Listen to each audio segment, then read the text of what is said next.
7h20 e agora nós vamos conversar com o deputado estadual, líder da oposição na Assembleia Legislativa do Paraná, deputado Requião Filho, do PMDB. Bom dia, deputado. Bom dia, você ouvinte da Rádio T, bom dia Marely, bom dia Cláudio. Estamos aí, mais uma vez aqui na Rádio T, conversando com vocês, à disposição, é sempre um prazer estar aqui.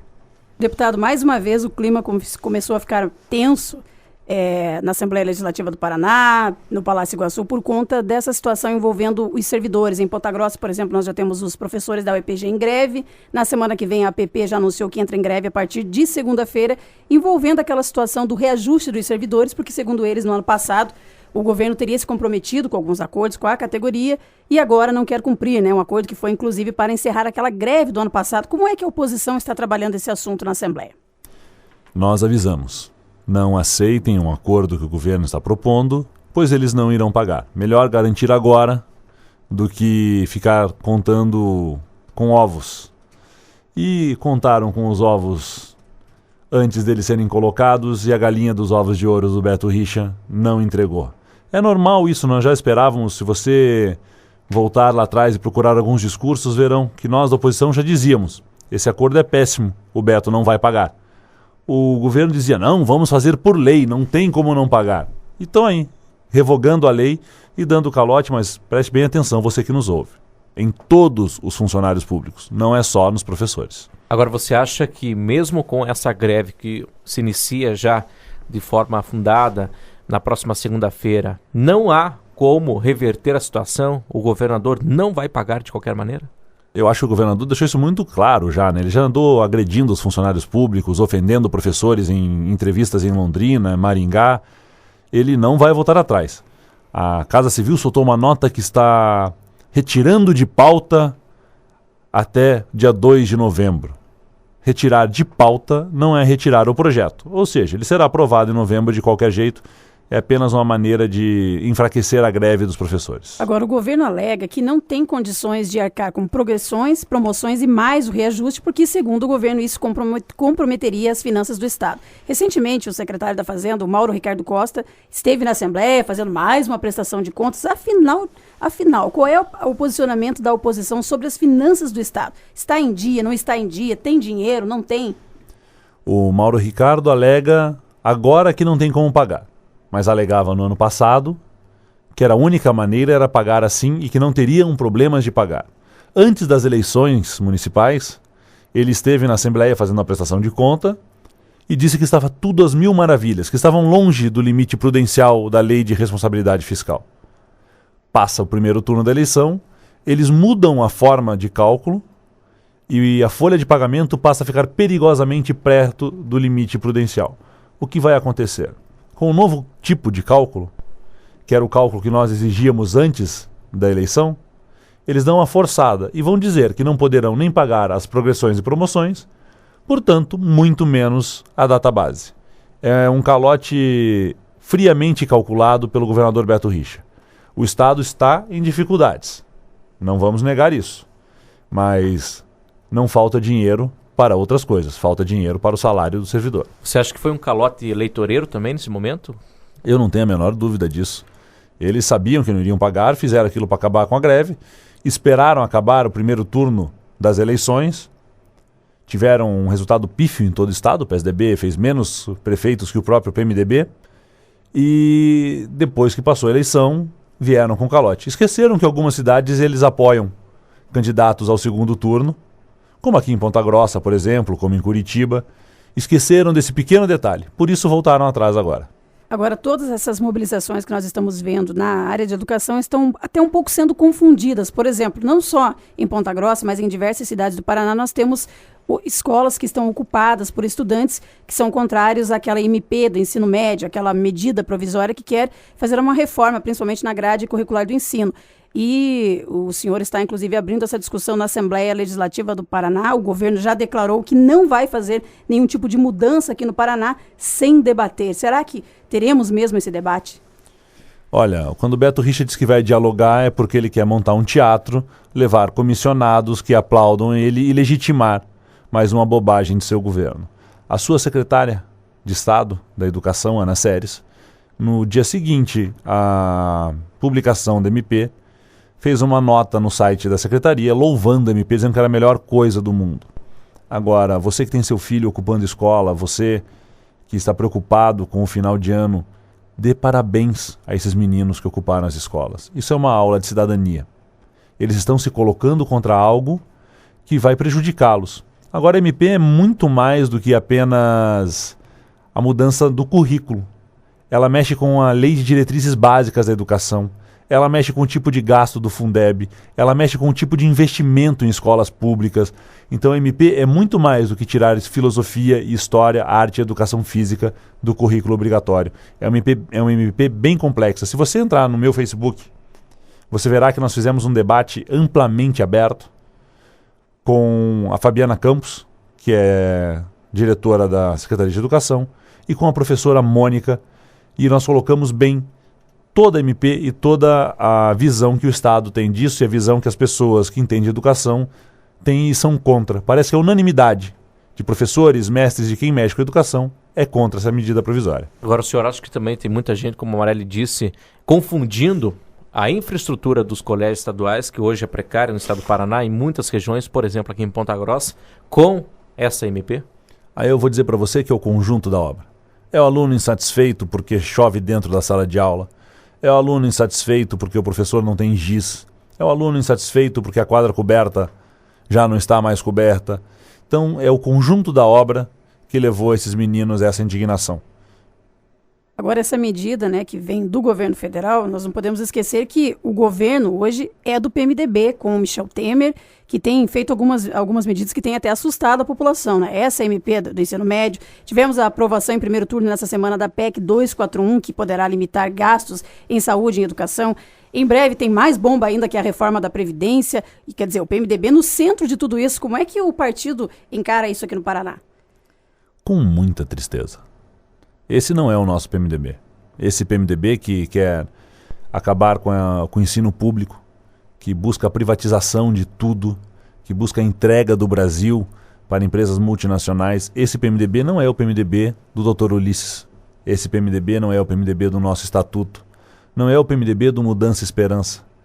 O PMDB sempre foi um partido nacionalista, um partido a favor das classes menos favorecidas. E esse PMDB que está no governo parece que esqueceu o nosso estatuto ou nunca leu o que está escrito nele. Esse PMDB nacional está voltado para quem, então? Esse PMDB nacional está mais voltado para o PSDB, né? Inclusive, a autora da medida provisória da educação chama-se Maria Helena, que é do PSDB de São Paulo, que trabalhava junto com um grupo que trabalhava com o Fernando Henrique, que acabou com o ensino técnico no Brasil, o ensino profissionalizante. Então, veja, são coisas muito tristes que a gente vê em nome dessa tal governabilidade. Eu acho que estava muito ruim do jeito que estava com o PT. Mas o PMDB não tem dado um bom exemplo para o Brasil.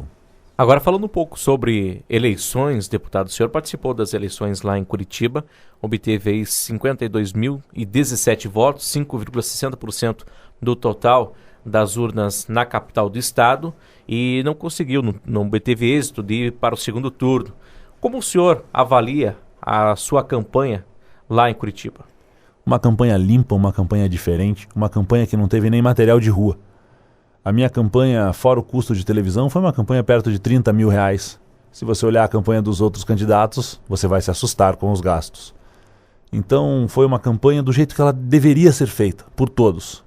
A televisão, que é um horário gratuito para nós, olho no olho, aperto de mão, sem muito dinheiro, sem ter grandes grupos econômicos me bancando.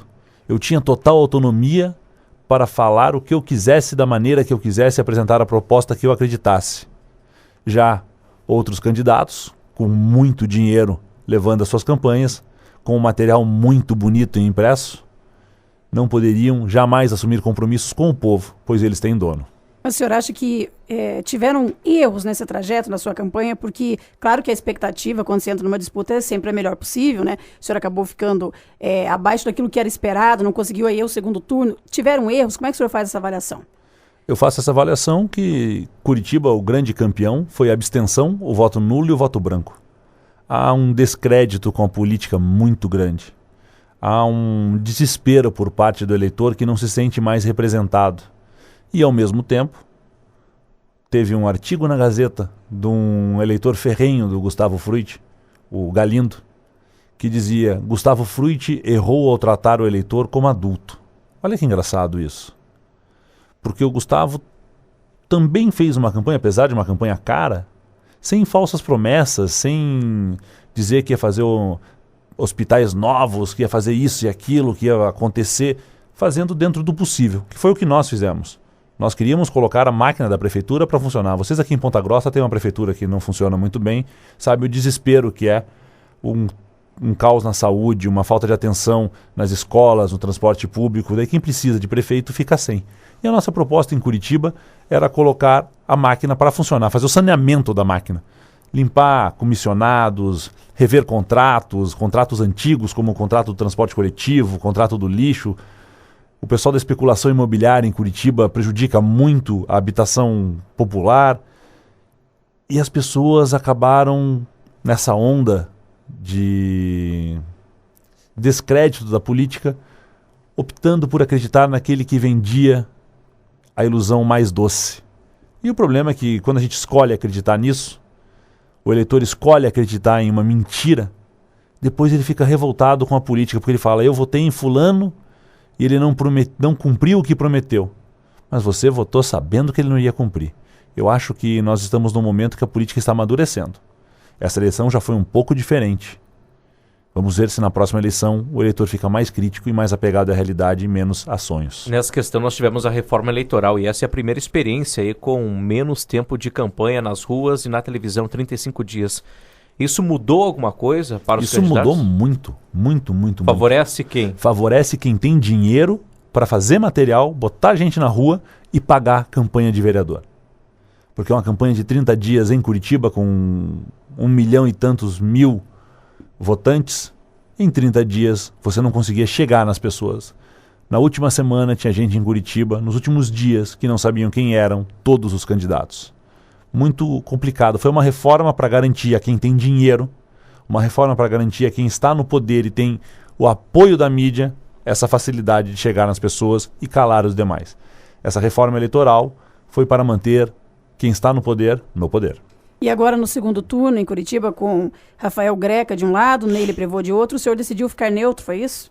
O PMDB não tomou uma posição ainda com o partido. Faremos na quarta-feira que vem uma reunião com a nossa bancada de vereadores, com todos os candidatos a vereador, e vamos discutir isso. Mas uma coisa eu garanto para vocês: Rafael Greca nós não apoiamos. Agora, como o senhor avalia também o Gustavo Fruit, atual prefeito de Curitiba, não participar nem do segundo turno? Qual que é o descrédito que acontece com o prefeito atual lá? Na verdade, ao Gustavo faltou iniciativa. O Gustavo conhecia todos os problemas de Curitiba e não os resolveu. E é isso que eu digo, o eleitor está mais crítico. Eles elegeram o Gustavo porque ele era o diferente, ele foi a terceira via, né? Foi mais ou menos um repeteco. Então, você elege alguém querendo que ele faça as coisas e ele não faz. Por isso que há que se tomar muito cuidado com as promessas. Veja aqui em Ponta Grossa, vocês elegeram um prefeito que prometeu muito e até hoje está entregando obra do Vosgrau.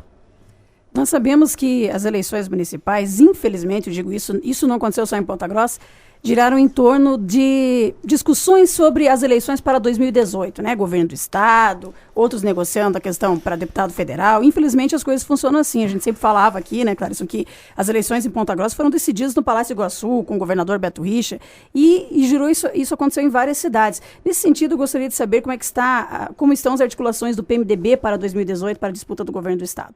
O PMDB é um partido que entra em campo sempre que possível, pelo menos o estadual. Já tem um nome sendo cotado nos bastidores? Nós já temos 3 nomes sendo cotados nos bastidores para 2018. E nenhum deles passa por uma aliança com o pessoal do Beto Richa. Então nós temos como, e em cima disso, nós estamos trabalhando o partido para isso e estamos apoiando os prefeitos mais progressistas que têm ideias mais de defender o pequeno empresário, o trabalhador, a dona de casa. É assim que nós estamos trabalhando agora para 2018. Quais são esses nomes que estão já sendo discutidos?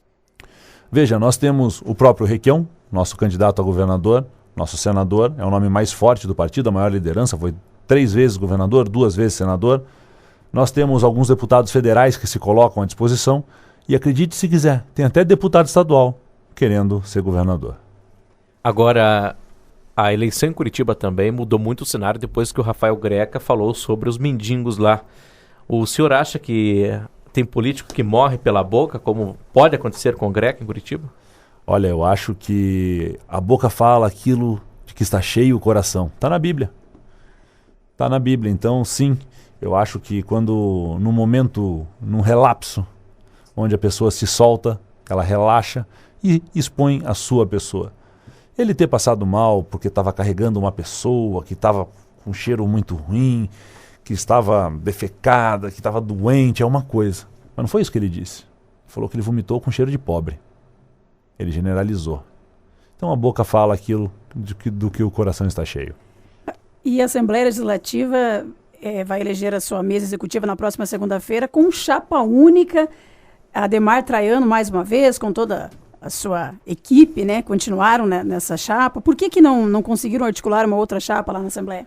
Porque a Assembleia tem uma oposição com 7 nomes. E uma bancada independente que às vezes não é tão independente assim. Então nós não conseguiríamos nem assinaturas o suficiente Teve para muito fazer o acerto aí bate-chapa. nos bastidores ou não? Olha, eu não participo dessas reuniões. Quando me elegi deputado, participei de uma reunião e não gostei do que vi. Então eu não participo mais desse tipo de reunião, mas me parece que teve muita gente acertando muita coisa para que isso acontecesse. Nós conversamos com o deputado estadual e líder da oposição na Assembleia Legislativa do Paraná, Requião Filho, do PMDB. Agradecemos mais uma vez a participação aqui na Rádio T. Eu agradeço, Mareli, agradeço a todos vocês que nos ouvem e não esqueçam, requiãofilho.com.br, Requião Filho no Facebook, Requião Filho no Instagram. Venha conhecer o nosso trabalho, venha acompanhar a nossa batalha diária contra um desgoverno do PSDB no Paraná.